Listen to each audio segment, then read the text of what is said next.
Good evening and welcome to Remote Area Medical's July webinar, our Beyond the Clinic webinar series. This evening, our topic is going to be HIV stigma and hepatitis awareness. My name is Kit Doolin and I am the core volunteer coordinator here at Remote Area Medical. And before we get to know our presenters this evening, just a few housekeeping items. First, please put any questions that you have in the Q&A box, and any commentary can go within the chat box. Again, thank you for joining us. We are delighted this evening to have two esteemed gentlemen in the field of HIV awareness, Dr. Mark Schweizer and Mr. Mitch Hanrich. And I'm going to give a brief background on them and let you meet them very quickly here. Dr. Mark Schweizer, DDS, serves as Assistant Dean of Community Programs and Public Health at Nova Southeastern University College of Dental Medicine, located in Fort Lauderdale, Florida. Dr. Schweizer is also the Dental Director for the Southeast AIDS Education and Training Center.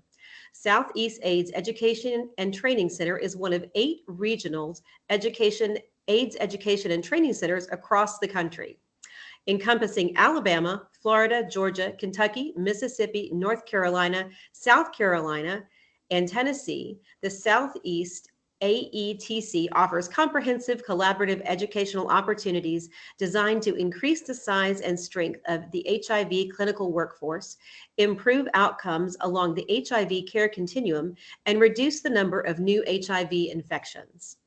Dr. Schweizer received his dental degree from University of Maryland College of Dentistry and his master's in public health from Nova Southeastern University. Over his career of 40 years, Dr. Schweizer has dedicated his energy, compassion, and innovative ways of teaching to improve knowledge about HIV oral health and to ensure that patients with HIV are treated with respect, empathy, and cultural humility. He lives his life by the creed of 2 favorite quotes from Mahatma Gandhi: "Your beliefs become your thoughts become your words become your actions become your habits become your values, and your values become your destiny. And the best way to find yourself is to lose yourself in the service of others." Dr. Schweizer is proud and honored to be a part of the RAM family. Welcome, Dr. Schweizer. Our other guest is Mitch Hanrich. Mitch is originally from Michigan. He attended nursing school at Mississippi Gulf Coast Community College. Directly after graduation as an RN, he began working at the Charity Hospital in New Orleans on the inpatient HIV unit. HIV care quickly became his passion. He worked in the HIV outpatient clinic and then went back to inpatient as the nursing manager. Working in HIV care in the early years meant that he worked alongside many coworkers who became his mentor. It was during the time when HIV was a death sentence. Persons who worked in the field had a special spirit filled with compassion for those they were caring for. Those coworkers helped to shape the kind of provider that Mitch is today. After Hurricane Katrina, he was given the opportunity to spend 3 months in Ethiopia as an HIV clinical mentor in the city of Desi. Due to restructuring of the hospital following Katrina, he was forced out of the HIV field and worked in various departments at the interim LSU Hospital and University Medical Center. These other jobs just felt like jobs to him, and he desired to get back to his passion for caring for persons living with HIV. He knew that he wanted to become like many of his mentors and become a nurse practitioner. Mitch obtained his bachelor's in nursing from Chamberlain College of Nursing and his master's in nursing from Louisiana State University and became a nurse practitioner in 2015. He went back to the HIV outpatient clinic as a nurse practitioner in 2016. In 2022, he transferred to Absolute Care, the clinic he remains at today. Here, he can care for some of the most disenfranchised persons in the city of New Orleans who are living with HIV. This clinic allows him the opportunity to literally meet the patients where they are and work with them to become as healthy as possible. Many of his patients are homeless, suffering from addiction, mental illnesses, and extreme stigma issues related to their HIV diagnosis. Mitch finds great satisfaction working with this population. Mitch represents the Louisiana State Nurses Association on the Louisiana Commission on HIV and Hep C Education, Prevention, and Treatment from 2020 to the present. He currently is the interim chair of the commission. He is also doing a lot of work with the New Orleans Fast Track City Stigma Elimination and Education Committee. HIV stigma is something that he feels passionate about overcoming. He sees the impact it has in many of the patients that he provides care for and knows that if we can't overcome the stigma associated with HIV, we will never be able to get a handle on ending the HIV epidemic. Mitch has conducted numerous presentations for the South Central AIDS Education and Training Center, University Medical Center, Louisiana State University School of Nursing, as well as other organizations. He is always willing to share his real life lessons that he has learned in caring for persons affected with and living with HIV. Thank you both, gentlemen, for coming this evening. Can you begin, Dr. Schweizer, telling us just a little bit about yourself, and then we will talk with you, Mitch. Well, great. Thank you for this. First of all, it's a pleasure to be here with Mitch and with you all from RAM. I think something Mitch said was very critical is that you have to be special to work in this field. We've both been doing it a very long time, and I think it's about heart. I mean, and I think that's what attracted me to RAM initially. I in my role as the Dean of Community Programs and Public Health at University, I partnered with RAM for our first event probably about 4 years ago. And that's what I saw. There was such heart there. People were treated the same, no matter who they were, where they came from, whether they had a history of drug addiction, whatever it was, but they were open. And I've never seen or worked with a group of really kinder, more open people. So that was my first attraction. I've been doing this now, taking students on these RAM events for about the last 3.5 years. And I also see that the effect that it has on them. Just being exposed to things we're not normally exposed to in life, I think really can change your life, and that sort of goes with my quotes. But it's a great organization to work for, and I've had a great journey. I continue on my journey, and with the goal of just helping people any way they can. Just a quick little story about today. Someone came into our office who was obviously suffering some addiction problems, was in a lot of pain. And, most people, except for probably Mitch, would say, well, there's just not much I can do to help you. But I said, I just can't do this. I can't just send it. And he was homeless. So I said, I just can't send you out on the street. So I made some connections. I put this patient in an Uber. I sent it to an oral surgery clinic that we run. We got his teeth taken out. Then, he had some mental health problems going on. So I connected him to that. He was seen at the hospital. They're now attending him. And he also had a dog with him, which was, a support dog. And I'm like, okay, guys, that dog, well, we can't have him have the dog there. I said, he has to have the dog there. So, and then he's now texting me because he may not have someone in his life to reach out to. And I think that's what Mitch and I see. You have to go beyond what would maybe be a normal expectation of what you normally would do. But I'm hoping that with what I did today, we can make a difference. And I think that's why, all of us do what we do today. So thank you for letting me share that little story. I think it was pretty impactful for me, at least. Thank you so much. Absolutely. And Mr. Mitch Hanrich, can you share with us a little bit about yourself as well? Sure. I will echo a lot of what Mark said.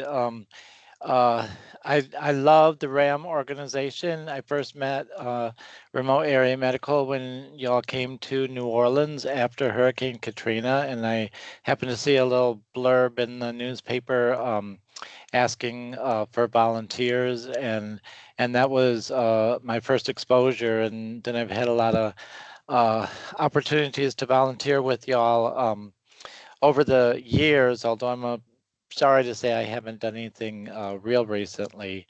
But I love the organization and how you treat everybody with respect and dignity. And yeah, that's we got to do that. Our healthcare system just does not do that enough. And we have some real major problems with our healthcare system.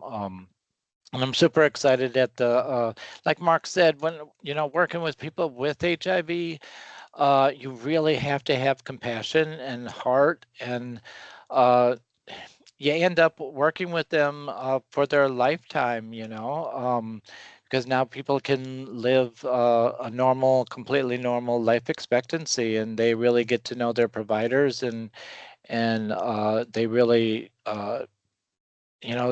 tend to seem like family. So yeah, it's a real blessing, and I'm super excited when you all asked me. I thought I was just getting an ad from Remote Area Medical when the email came through asking me to do this talk, and I wasn't going to pay it much mind. And then it was like, oh no, this isn't just a general news blast coming out. This is, they're asking me to do this, and so I've never been able to put HIV together with Remote Area Medical, and so it's the connection of two of my loves in my life. So I'm super excited to be here today and talking with y'all. Well, thank you so much, Mitch. And we appreciate both of you lending your expertise and your heart and passion to this evening and to the work you do. So just kind of starting out, we want to clarify some terms that people may not know all the ins and outs of, in terms of, what are the differences, the different kinds of hepatitis. So we hear hepatitis, we know, have Hep A, Hep B, Hep C. Can we give some definitions as we start out, kind of what the differences in those are? You want me to get this, Mitch, or you want to go? Sure. Well, I'll let you do the statistics. I can describe what they are. Right. Hepatitis A, B, and C are both viral infections. Hepatitis A is primarily contracted through feces. So contaminated water is quite often where it is transmitted through. We frequently in New Orleans get boil water advisories, and I advise my patients, that's important to pay attention to, because you can catch hepatitis A through that. And then quite often in third world countries, hepatitis A can be a real problem. Hepatitis B is through blood and body fluids. So hepatitis B is transmitted a lot the same as HIV is. And that is can become chronic. It's not super common that it become a chronic disease, but it can be. And then hepatitis C is also quite often transmitted through blood, through sharing of needles, for people who are injecting substances and sharing those needles or equipment that is used to prepare those whatever substances they're going to inject. Hepatitis A and B both have vaccines, so I highly encourage everybody to get tested for both of those. And if you don't have antibodies to protect yourself against those, that you can get those vaccines, and then you don't have to worry about it. Hepatitis C, there is no vaccine, but there is a cure now, and pretty well tolerated. Mark, I'll pass it back over to you, since you said you got the statistic. Yeah, I think that was a great description of that. I just wanted to mention that since we're talking about HIV and hepatitis, there are a lot of patients who have dual diagnoses. So they'll have hepatitis and HIV. It does complicate treatment in some cases, but we do, with good medical care and going with someone who really has the expertise in this, it's usually managed very well. I educate a lot of students and obviously other healthcare professionals, and the first thing I say to them is, as part of your routine, medical checkups, of course, everybody should get tested for HIV, but you should also get tested for hepatitis A, B, and C.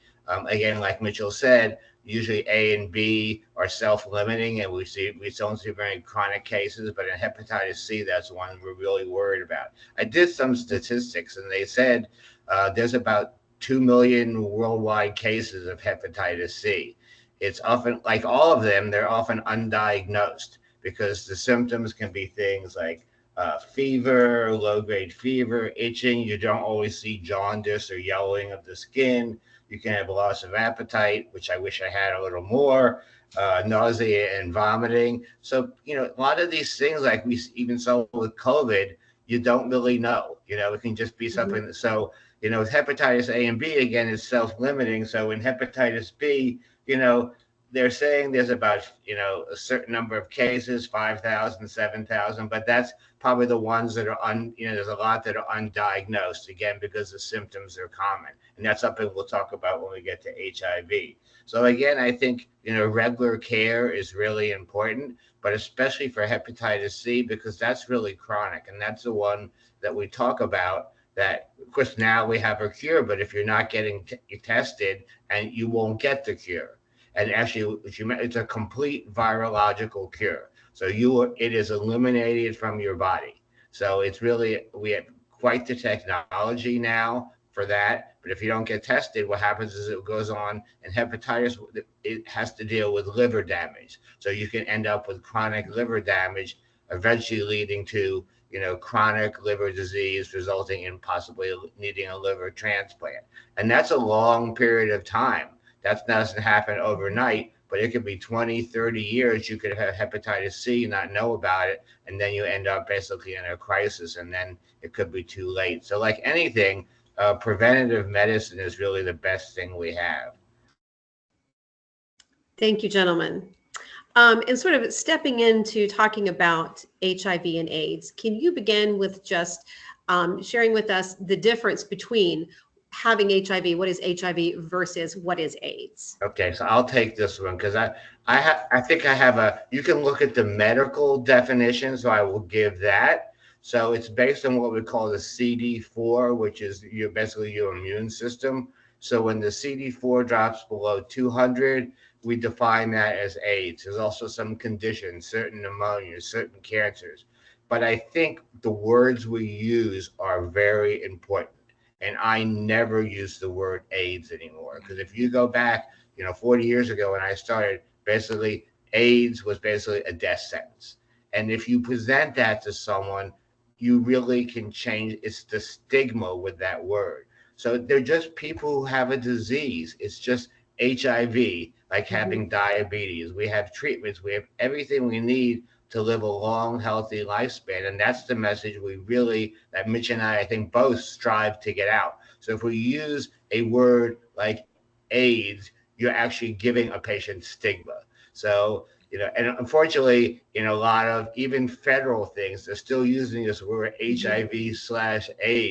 I mean, I really don't even like that. Yes, I represent the Southeast AIDS Education and Training Center, but I've, sort of championed to get that word gone. But of course, it's, out there, and it's hard to sort of change something so big. But I think the difference is really, we treat people the same. I mean, there may be more complicated conditions with someone who has a diagnosis of AIDS, but it's all really treatable. So I don't like to really so even though you can distinguish with it in medical terms, as far as how we distinguish it in the practice of our lives, it's just patients have HIV. And the other word I don't like that we sort of changed, we used to say patients living with HIV. Well, what's the opposite of living? Okay, that's not a good message. So it's a person with HIV, just like it's a person with diabetes or cancer. And the more we get this message out, the more we can address stigma. So would you like to add anything to that, Mitch? I just totally love you, Dr. Schweizer, because you're saying the exact same thing that I say. I'll have patients who are newly diagnosed come in and talk to me, and they're like, okay, do I have HIV or do I have AIDS? And I too, I hate the word AIDS because there is so much stigma associated with that. And I guess I don't know, statistic wise, we kind of, I don't know that we kind of have to have it. It's important to know when people come into care if they're in AIDS diagnosis or at a certain stage of the infection, because it lets us know how poorly of a job we're doing with testing and diagnosing people earlier in life. But I hate that diagnosis, that term, because it just makes people feel really bad. And people can have an AIDS diagnosis and have T cells, their immune system be so weak that it's less than 200, and they're have officially have a AIDS diagnosis. But with the fantastic medications that we have now, once we get them started on medications, their immune system will get much, much stronger, and they'll come out of that diagnosis. But yet that's stuck with them too. So yeah, I really hate the term, and I know there's lots of organizations that still have AIDS in the names, and just like you. I fight to get those taken out of those names and stuff, because it's a very stigmatizing. And the other thing, when I'm giving presentations, I will quite often explain to people that, HIV affects your immune system, and people don't actually get sick from HIV. It's because of what HIV does to your body. So HIV makes your immune system very weak. And I always think about my immune system as being an army that is inside of me, that is sitting there waiting to fight off any kind of 1,000 different kinds of infection that could invade my body. And just like the United States, we want to have a big, strong army sitting there ready in case any country invades us and we have to fight back. Same thing with our bodies and our immune system. We want to have a big, strong immune system ready to fight back any kind of infection that invades our body. So it's not that people get sick from HIV, they get sick from infections that infect their body, and their immune system, their army, is too weak to fight that off. So That's a that's what great people point. get sick from. That's a great point, Mitch. When you look at statistics, now, basically when you had a diagnosis of HIV, basically we talked about death. 50% of the people who now die do not die from an AIDS-related diagnosis. It's the Yeah. other conditions they might have. And you also mentioned something to Mitch, which I think is the message we really need to get out, is that everyone should get tested. We still have Yes. 1 in 7 who are undiagnosed. I often have this, happen at my own university. They'll say, well, this patient is on X, Y, and Z medication. And we haven't really talked about PrEP, which is a way that someone who's HIV negative can protect themselves from, getting HIV. Extremely effective, in the 99% effective rate if taken properly. But if you'll see someone on one of those medications and someone go, oh, the patient's not telling me the truth, they have HIV. So you can see, even among healthcare professionals, which I'm sure Mitch also sees, knowledge is really power. And I think that's why I'm so glad that medical has us here, because we can get the message out to others who can pass it on, that we have all the tools we need. So different. We can treat people with HIV with antiretrovirals so they can become what we call undetectable. And that means that they cannot transmit HIV.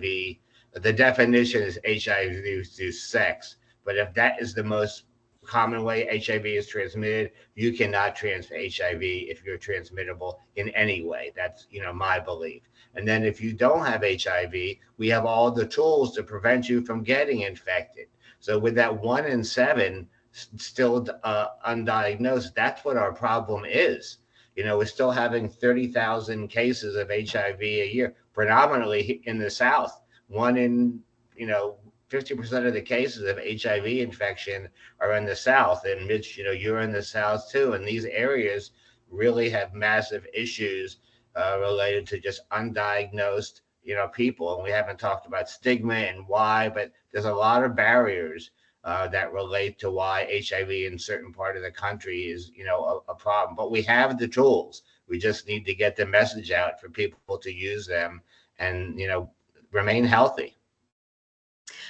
Thank you. That's wonderful. And I was about to ask about a definition of undetectable because somebody in the chat had asked, and so you addressed that. Thank you so much. And that's really key. So we call that U equal U. I mean, that's an easy message to get out because it's very impactful, but it works. I mean, we know, we have so much data over the years that, and we have so many new tools. I mean, I remember when people would take 20, 30 pills a day. You'd sit in a meeting and you'd hear their buzzer go off because they'd have to take them, every 4 hours or 6 hours. Now you can do one pill once a day. Now you can do an injectable drug that you can do every couple months that keeps you undetectable. So we have to get the message that we have the tools that, to prevent you from getting HIV, or if you have HIV, like Mitch said, to lead. I have patients who I've been seeing for 35 years. Wow. And they're working, they're leading productive lives, they're traveling around the world, they're doing all the same things that I do, or some things that I'd even like to do. So Mhm. that's an important message. Maybe you want to add to that, Mitch? Yeah, just yeah, U equals U is a game changer, and it's getting that message out. We've known that for quite a few years now. That if you are undetectable, you cannot transmit HIV to anybody. And they say being undetectable for 6 months, but I have patients that will come in and see me. I'll get them started on medications, and within 2 to 3 weeks, they are undetectable, and they cannot transmit HIV to anybody as long as they're taking their medications every day. And I'll just reiterate too that PrEP. So like everybody, you can't, just like we kind of talked about with hepatitis, you can't look at somebody and tell whether they have hepatitis or not. Same thing with HIV. You can't look at anybody and tell if they have HIV or not. Somebody can live with HIV for 10 years, 10 years, and never ever show any signs or symptoms that they are infected with HIV. But yet at that same time, they are transmitting HIV to other people. So the Mhm. only way we can know if somebody is HIV positive is through testing. So we have got to test everybody. Testing is, probably our one of our most biggest tools is we've got to get tested. And as you said, Dr. Schwartz, the 1 in 7 people in the United States who have HIV don't know that they have HIV. And it only takes getting with one person with HIV. So it's, even if you say, oh, well, I'm not gay, I'm not promiscuous, I don't sleep around with a lot of people. It only takes Mhm. one time with one person who may have no idea that they are infected with HIV, and then you get infected with HIV. So it's like you've got to get that tested. Everybody has got to get tested. The recommendation is that everybody get tested at least once in their lifetime, but that's just the beginning. And then if you have had a new sex partner since your last test, you need to have another test. If you are a substance user, you need to have another test. If you have had a STD, you need to have another test. Another thing is that you have got to, unfortunately, you have got to make sure that your provider is testing you for HIV. I remember one patient specifically who came in and she was pissed. She was really angry because she was going to her doctor every year. She was getting her annual exams done, but they weren't doing an HIV test. Mhm. And it wasn't until she came into the ER with some weird symptoms that somebody happened to do an HIV test, and they found out that she had been HIV positive, and we think it was for quite a while based on her immune system. So Mhm. you've got to make sure that when you go in and see your provider, say, hey, I want a HIV test, because not all providers are testing that, which is a shame. It should be just part of your annual exam that a HIV test is done. But a lot of providers are still uh, scared of talking about sex. They don't want to make their patients feel a certain kind of way because it's like, oh, well, if I say you need an HIV test, then I don't believe that you're, monogamous or that you're being safe and all that kind of stuff. So unfortunately, providers are hesitant to bring up the topic of being tested for HIV. So you've got to take it into your own hands, and you've got to insist that you get an HIV test done.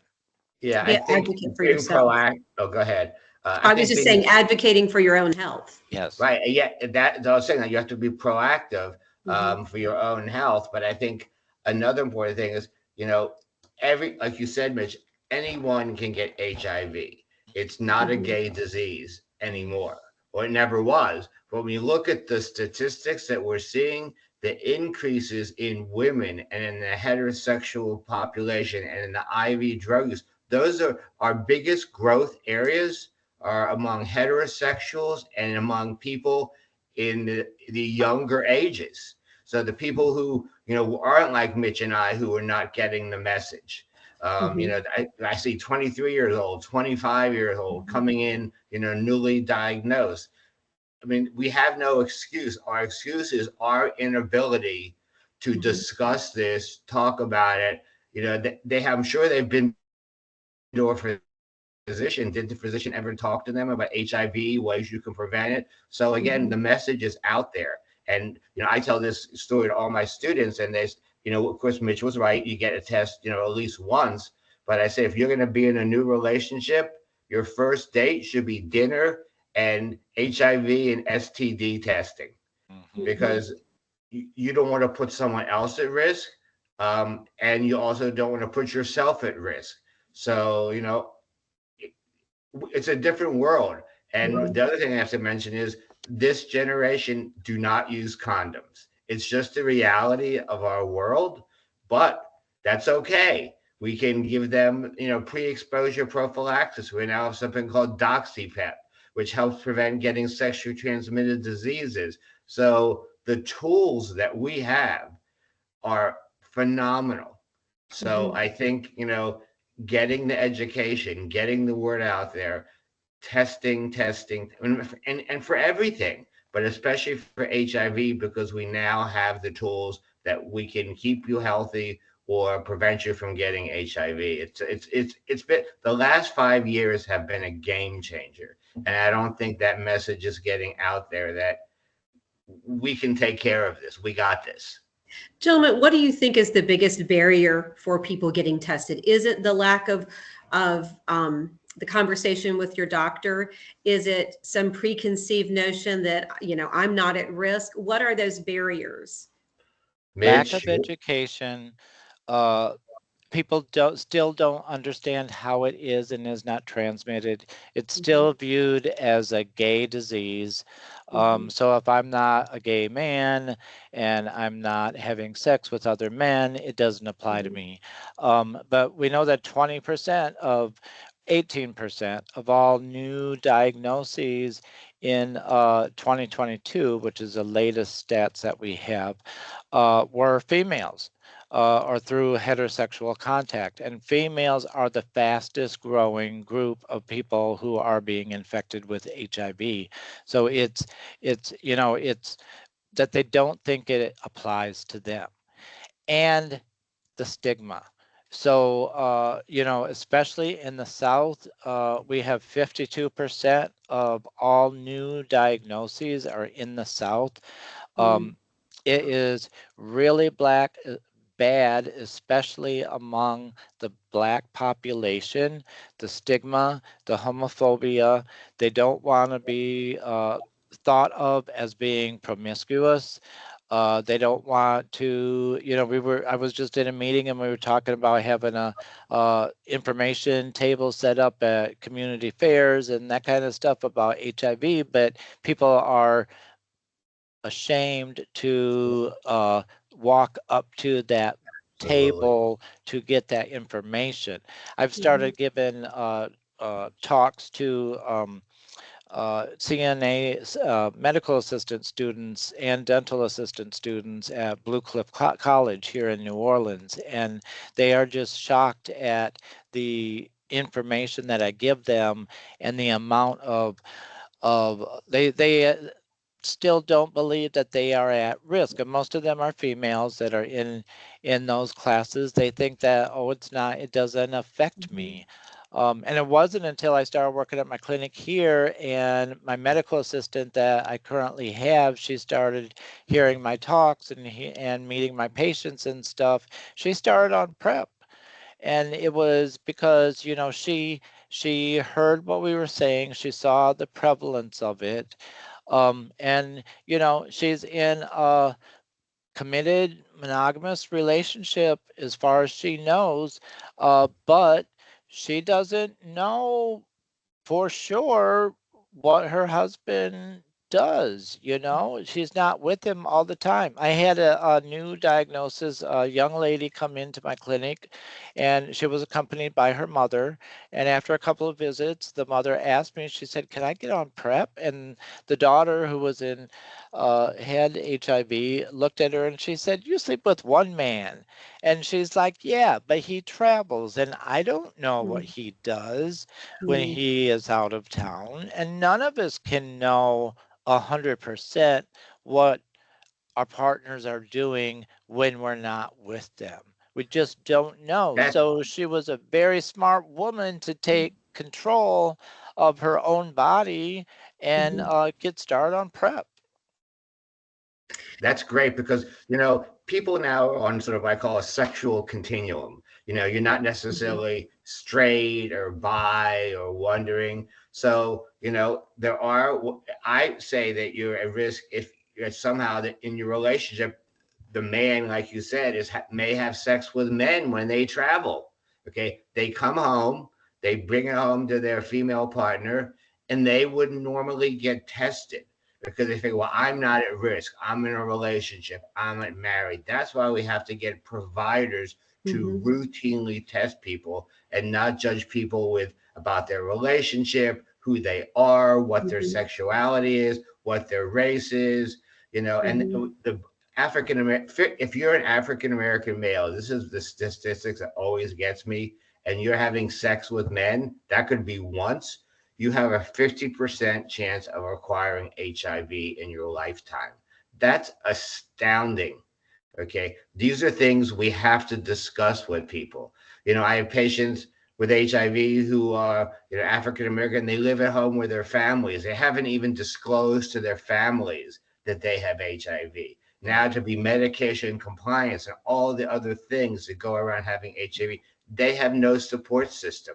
So, you know, the religious overtones, so all those things, you know, even if you're diagnosed and you're trying to keep yourself healthy, it becomes very difficult. Like if you said, if you want to go up to a booth and get some information and you're with a friend of yours, they're like, well, why would you go up to that and get info? Why would you want to know information about HIV or new Right. treatments? So, you know, it's our responsibility, all of us, you know, parents discussing it with children, providers. It should be just like we discuss what's going on our favorite TV show.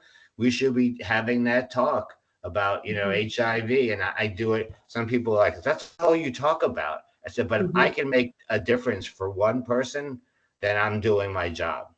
You Yeah. know. Yeah. Gentlemen, Another big, just to throw this in real quick, is another big risk factor is incarceration. Oh And yeah. Louisiana has the highest incarceration rate in the United States, which I am very ashamed of.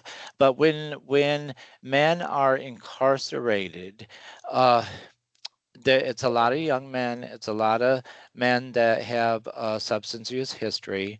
There's a lot of like testosterone going on, you know, there, a lot of anger going on, a lot of, you know, uh, men who do not consider themselves gay or bisexual will have sex with other men while they are incarcerated, and they can become infected and then they come home. And we're just getting ready to do a big PrEP campaign at my clinic that I'm at right now, and we listed on there, you know, if you've had sex with anybody who has been incarcerated, Right. or if your partner has had sex with anybody who has been incarcerated, you are at risk for having HIV. I have a question here that from the chat, gentlemen. It says, as providers, shouldn't we treat all people as potentially being infectious? That's why we have standard precautions like bloodborne pathogen training and things like that. And then kind of piggybacking on that question, when we are working with young people who are becoming healthcare providers, how do we encourage that level of respect and reducing the stigma while also being cautious? Well, I think it's about education again. So, part of when I train, it's not, listen, doing dental work or doing medical treatment, not that it's easy, but that part is the easy part of our jobs. The hard part of our job is connecting with the patient, building a relationship, overcoming that, and it's different, but cultural humility, we used to call it cultural competency. It's humility. You have to look at yourself. What type of person are you? What type of provider do you want to be? Do you want to be a provider that just, number one gone, number two gone, number three gone? You got to get to know your people so they become comfortable sharing things with you. I mean, dentistry, which is my field, one of the questions we ask our patients routinely is, before we even talk about the dental treatment, before we talk, how are you doing today? Is there anything that I can help you with? You getting food? Are you getting nutrition? How are you feeling today? That opened up a whole discussion with people versus saying, sit down, open your mouth, and we're going to do a filling today. It's the same for you, Mitch. They come in, Yes. you got to find out where they are today, because someone can come in 20 times to you and everything can be fine. And the next day you say, something's off. Well, I'm now homeless and I don't have food. Now we all can do something about that.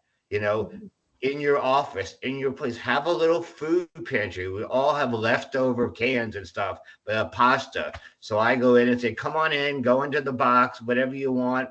That's great.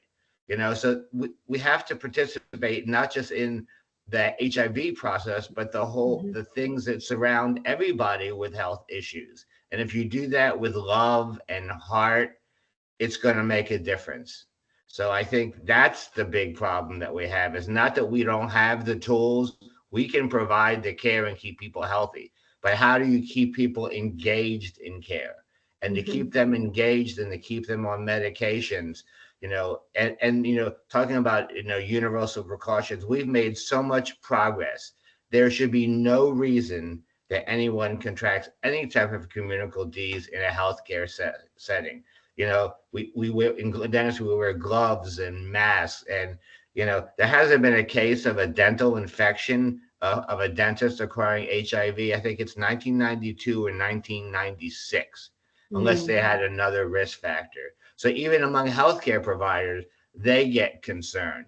They need to know this information as well, that there is no risk. You can hug somebody, you can kiss somebody. That goes a long way, touching some woman, because when people have HIV, they may not get that sense of affection. You always ask permission because you don't know what they're, maybe they're a victim of domestic violence. So you come at there, that could be fearful, but give me a hug. How you doing? If you're anxious, can I hold your hand today?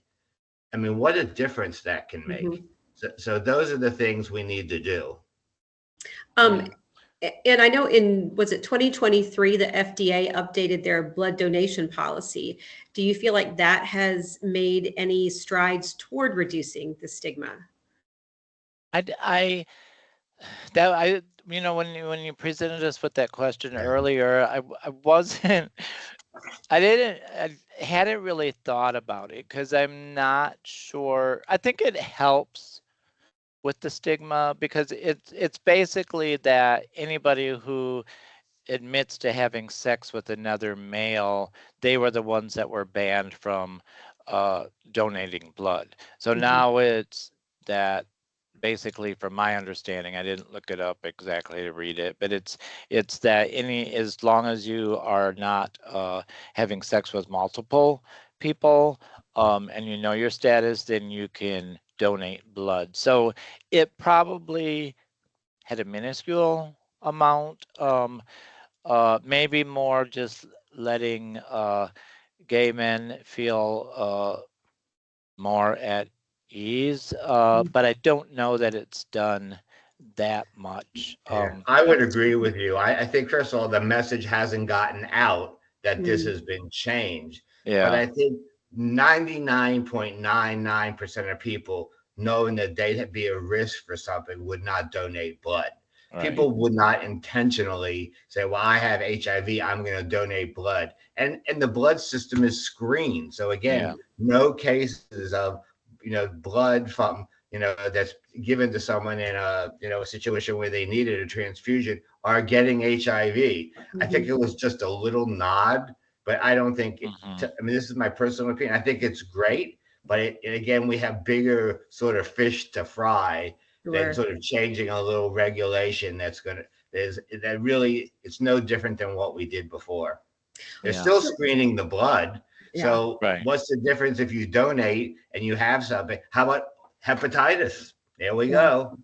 You Hmm. know, Yeah. Hmm. And getting back to the universal precautions thing, once HIV hits the air, it's dead. right? So there's very small chance of getting infected from, even if you put your hand in a pool of blood.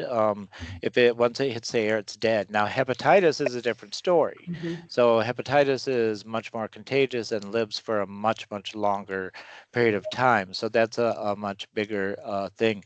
But uh, I also remember when I was a very new nurse and I was I had a new patient come in and I was doing my head to toe assessment on him and, just assessing all of his skin, checking his pulses, checking his skin for, coolness, warmth, all that kind of stuff. And I'll never forget that I was down by his feet and by his legs and stuff. And he was very weak, and he looked up and opened his eyes and he says, it feels so good to feel somebody touching me. And I hadn't put any gloves on because there was no risk for blood exposure. Plus the skin is a effective barrier against blood. So it's not your hand touching blood that's going to transmit HIV to you. It's needle sticks that can happen. Getting splashes in the eye, getting splashes in the mouth, on the mucous membranes. That's how it can be transmitted. And one thing that we have in our toolbox that we haven't discussed yet is PEP, so post-exposure prophylaxis. So when there is Yeah. a healthcare worker that has a needle stick or has a splash, and it's by somebody that's HIV infected or unknown whether it's HIV infected, as well as for people who say may have been having sex and using a condom and the condom broke, or maybe they were out drinking and were not using their best judgment and had unprotected sex, and then later are thinking, I'm not real sure about this person. I don't know them super well. I don't know if I could have been exposed to HIV. We have PEP, and PEP is we use HIV medication. The patient will take that daily for 28 days, and that will greatly reduce the chances of HIV setting up shop in their body and will prevent them from contracting HIV. We don't know exactly how effective it is, because doing studies on people and saying, okay, you've been exposed to HIV, I'm going to give you the medication, but you've been exposed to HIV, I'm not going to give you the medication, and we'll see how each other does. That's not ethical to do those kinds of studies. So most of the studies have been done with monkeys. But we've seen that in those cases with the monkeys and in those studies that it was very, very effective.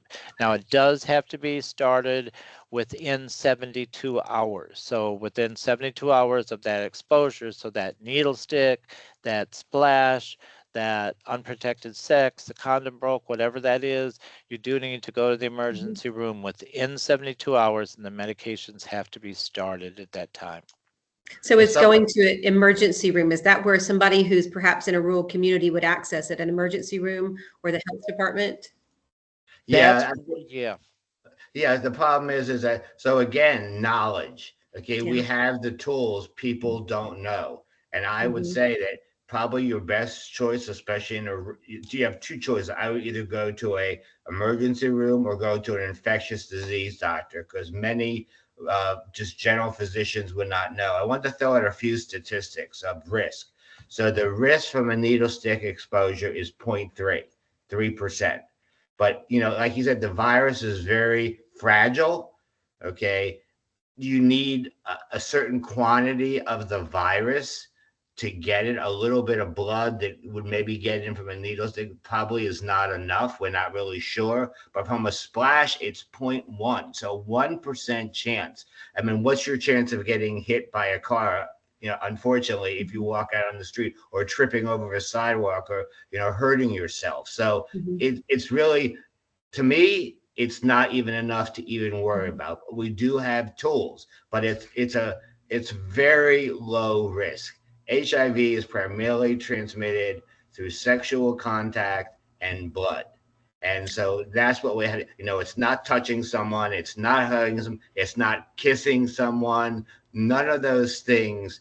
I mean, I always tell my own personal life story because I think it's important to share for people. So I had a partner who died from HIV or AIDS in 1993.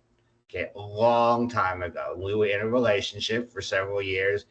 I remain HIV negative today because I had the knowledge. I knew everything that I needed to do to prevent getting infected. We ate meals together. We shared dishes. We shared glassware. But when it came to either sexual contact, then we would take the correct precautions. So it's not easy to get. I think that's what Mitch and I find really frustrating in today's world. You shouldn't be getting it. Mhm. You Yeah. know, get the information, or ask for the information, and then providers should be giving the information. Those are the three things I think we have that are challenging. So the medications that you've mentioned, do you know if these are things that are covered by insurance? So I'll answer from my standpoint. So there are so many programs out there for people. I mean, so just like if you need to take a medication for diabetes and you can't afford it, there's pharmaceutical support. So the drugs are available, and there's Ryan White program, there's Medicaid. Even for these drugs that are expensive for hepatitis C, it is all covered. It's preventive medicine at its best. So there are I don't think that getting the drugs are really an obstacle. In some rural communities, it could be an obstacle because of lack of access to healthcare, or stigma. Or, I mean, I've talked to Mhm. rural communities too, and sometimes when I talk about these things, I get a look like, "Wow, you're healthcare providers," and you're sort of like saying, "Well, these people." Well, who are Mhm. these people? They're all of us. Right. But and you want to add it, but there's no reason that you shouldn't be able to access medications in today's world. You want to add to that, Mitch, since you're a direct provider? Yeah, just I mean, in Louisiana, it's extremely easy. We have expanded Medicaid in Louisiana, and all of our Medicaid companies are required to pay for all HIV medications. They cannot even ask for a prior authorization. One thing Louisiana did, we do lots and lots of things bad, but one of the things we did really well was we contracted with the makers of Epclusa, which is one of the drugs to treat Hep C, and they don't like us calling it this, but it's kind of like the Netflix model. You pay one price and we get unlimited amount of Hep C medication to treat as many people as possible. So there are ways to get the medications. It might take making some phone calls to call a local HIV organization to find out exactly what hospital or what clinic has access to it that can provide you with that medication, that kind of stuff. So it might take a little bit of digging depending where you are. But there are organizations, all in every state all over the country that are sitting there waiting for somebody to call and say, hey, how can I get the help that I need? Thank you. Thank you both. We had a question in the chat asking about if you know what the percentage is of people that wind up getting hepatitis from like a needle stick or a splash or something along those lines.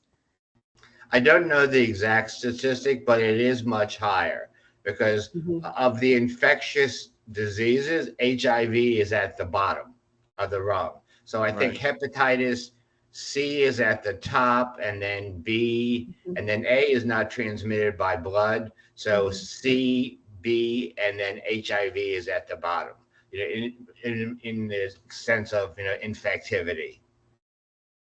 Yeah, I wouldn't know the statistics either. And it again, like we said, it's hepatitis A and B both have vaccines. So get those vaccines, take those vaccines, get the follow-up lab so you know that they took effect and you built up antibodies high enough to have protection against them so you don't have to worry about it. And then with hepatitis C, just get routine testing so that because we can cure it now, and the medications are extremely easy to tolerate. And it's a 3-month course of taking medications daily, and then you're done with it and you're cured. So yeah. Okay, gentlemen, Yeah, I've got it. Oh, go ahead, Dr. Schweizer. So the one that the A and B vaccines, it's once. So they are remarkable because they have a memory. And even if it's been 5, 10, 15 years and you're exposed, it sort of wakes up and goes, let's get it. So it's an easy fix. Get the vaccine. Yeah. Gentlemen, I have a question from the chat here, and it's a long one, so I'm going to read it. It says, I am younger, an up-and-coming dental provider, and I had a person with HIV come in, and immediately an older nurse came in and started warning everyone very dramatically that this patient had HIV and to be super cautious, and she told me to wash my hands after I shook the patient's hand. How would you all approach this nurse and address their fear in a way that treated the patient compassionately, but also patiently and respectfully addressed this older nurse? So how would you gentlemen navigate something like that? Education. So, I was a practicing dentist before we wore gloves. I mean, I was one of the few dentists in Washington, D.C. who would treat patients with HIV. We didn't wear gloves. We did nothing. I mean, I had plenty of exposures to blood patients with HIV. So I think it's about education. The more we share, the more we share our own personal experiences, like I've done today, the difference we make, because people can relate to you. But that, again, we all have our own biases. We don't even know where that was coming from in that nurse. So I think it would be you don't do it in front of a patient ever, but you would pull them aside, hey, let's sit down, have a cup of coffee. Let me share some things with you and answer any questions that you may have. A discussion always needs to be open, because we do need to hear the other side. And you need to know where that person, that is coming from somewhere in their past. And that's what we have to address. Where's that information? Because a nurse should really know. But remember, everybody has a past and a background and their own stigma and biases. Yeah. And a lot of there's still a lot of healthcare providers that don't know the actual information. You know, how HIV is spread. They don't know, you know, about U equals U. They don't know about PrEP. But I would also bring up also that that is a HIPAA violation. So disclosing somebody's HIV status to somebody else within a clinic, and if they don't have if they're not taking direct care of that patient, but they're just gossiping, you know, and saying, hey, we got this person with HIV and that kind of stuff in there, that is a HIPAA violation. So that's a very, very important. But I love your approach, Dr. Schweizer, with finding out what's going on, because there's probably something, there may be homophobia going on with that. There may be, you know, who knows what's going on with that. I'll let you all know that I was diagnosed with HIV in 1985. I have never, ever been sick in my life. I've had some colds and some surgeries and that kind of stuff, but nothing related to HIV. But I take my medication every single day and I cannot transmit HIV to anybody. So it's like, you know, you can't tell by looking at somebody if they have HIV. And I have never felt like I have had a healthcare provider treat me differently because of my HIV status. And I'm always very open to sharing that. Um, yeah, so it's you can live a completely normal life, and I share that with all of my patients, especially the new ones that are coming in that are just devastated because they've been you know, newly infected with HIV and they're young and they think their lives are over and stuff. And I'm like, I have had HIV longer than you have been alive, and I am not going anywhere anytime soon. So yeah, that just gives a glimmer of Also, hope. that people with HIV is a protected, so people with HIV are protected by the American with Disability Act. Mhm. So you cannot, it is illegal to deny care to someone with HIV based on the fact that they have HIV. So if they have like if they have a disease or something that maybe a condition that you're not an expert at, you can send them to a specialist, especially for dentistry. So you can't say, well, I'm not going to extract your tooth because you have HIV. If you extract people's teeth as a dentist, then you are obligated to extract teeth as, you know, if that patient happens to report. And remember, because of the stigma, not everybody is like Mitch and is not willing to share. A lot of your patients that you're seeing out in the world have HIV and they're not comfortable enough to share. And that's our fault as providers to not put them in a comfortable position that they can share. I mean, just like I talked about that patient today, he felt comfortable enough to share with me that he was on narcotics, that he was using, you know, an injectable and inhalable illicit medication because he trusted me. And I also explained how important that was to his care. So it's how our relationship again is very important. Gentlemen, we had a question. Does PrEP also prevent against hepatitis?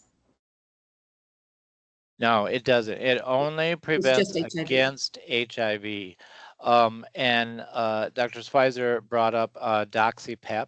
So there is something new that's out there that we have found that doxycycline can help to reduce the infections of gonorrhea, chlamydia, syphilis by all of them are a little bit different by about 70%. HIV PrEP is 99% effective and can be 99.9% effective. I tell my patients that get started on PrEP, it's kind of like birth control. If it works as well as you take it. So if your birth control, if you miss doses of your birth control, your chances of becoming pregnant go up. Same thing with PrEP. If you miss doses of PrEP, your chances of contracting HIV go up. But it does only protect against HIV, no other STDs, and certainly not against hepatitis.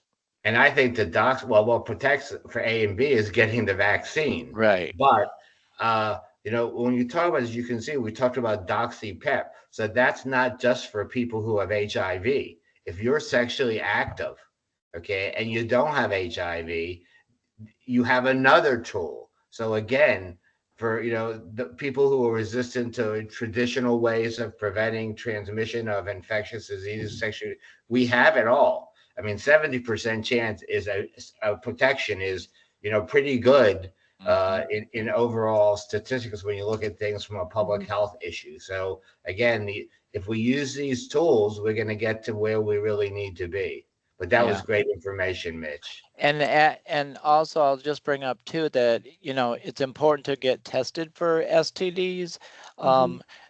Women tend to show symptoms of STDs more frequently than men do.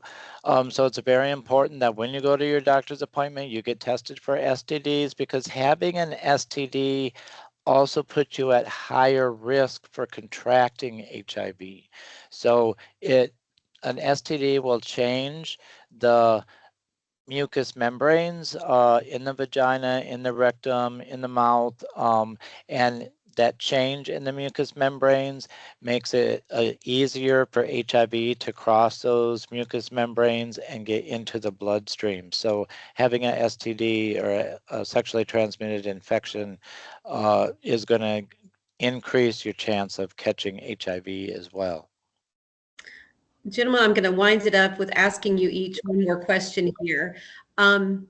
As we are ending, thinking about the volunteers that we have at RAM clinics, and with so many folks that are young people who are in med school, in dental school, in nursing school, what is one piece of advice or one thing that you would really like to let these young people who are the future of healthcare know about either dispelling a myth or just creating that culture of respect with HIV patients? So I would say give back. Okay. It was in the quote that I talked about earlier about, giving. I tell you, there's nothing more. When you do like a RAM event or something, when you volunteer or you do a health fair, or you do something, I could be exhausted. I could be at RAM, 12 hours, 2 days in a row. But people go, you have so much energy. It's energizing. So, as healthcare professionals, you learn from every experience. So when you go volunteer, you go to a RAM event, you have many experiences. We'll see 300-400 patients in a time period, and every patient teaches you something. So I think, for young people who go out into medicine, dentistry, nursing, mental health, the more you're exposed to, the more you're going to understand, and it will build empathy in exchange, which is really the most important thing we have. Absolutely. Yeah, and I will add, when we have a patient that's sitting in front of us and we walk into the exam room and they're sitting there, we don't realize what that patient went through to get to that exam room. And sometimes I will get frustrated with patients because they're not doing what I think they should do, or maybe they have kind of an attitude or whatever, and I can pass judgment very, very quickly, but I don't know, like, where did they wake up this morning? What kind of home environment, were they living in? Did they have food to eat? So just, really empathizing with your patients and trying to find out as much about your patients as you can. And I think for me, being vulnerable with my patients, so me telling them that I know what it's like to be living with HIV because I'm living with HIV, or to know about addiction or to know about homelessness. I've never been homeless, but to really empathize. And I think sometimes I feel like maybe I tell too much about myself to my patients, but my patients become very uh, comfortable with me. And so I find out a lot more about my patients because they realize I'm not just somebody that's coming in scrubs or in a shirt and tie that's sitting down, and I don't ever wear a lab jacket. And I also saw something where put your seat lower than the patient's so that you're not the one that's above the patient. you're not the dominant one in the room. Let the patient be the dominant one in the room, and listen to your patients. Listen to those subtle hints, of what's going on, and let your patients feel comfortable. Treat them like family. Ask them if you can get them something to drink or something to eat when you walk in the room before you even start to discuss, any kind of healthcare stuff. So the more you can treat them with empathy and compassion, and if they come in and they smell because they haven't had a bath and their clothes are dirty, whatever, they deserve to be treated with dignity and respect just as much as I do. Gentlemen, thank you so much. Thank you for your expertise. Thank you for sharing your story, and especially thank you for the work that you're doing. If anybody wants more information about how to get involved with the RAM clinic or to donate, we have QR codes that you can scan, and it'll take you right to that. And gentlemen, I can't thank you enough. It's been a wonderful evening. I feel like we could probably go on for another hour or so. Yes. But I'm What a grateful pleasure it for this. was Maybe working we'll have with to do me. this again. Yep. But just reducing the stigma and talking about it and having that opportunity to talk to you and hear your experiences and know what we can do to help reduce that stigma. Thank you, gentlemen, so much. It's been a wonderful evening, and we appreciate it. Thank Thank you, you. Ram. Thank you. And Thank thank you, you. Dr. Schweizer.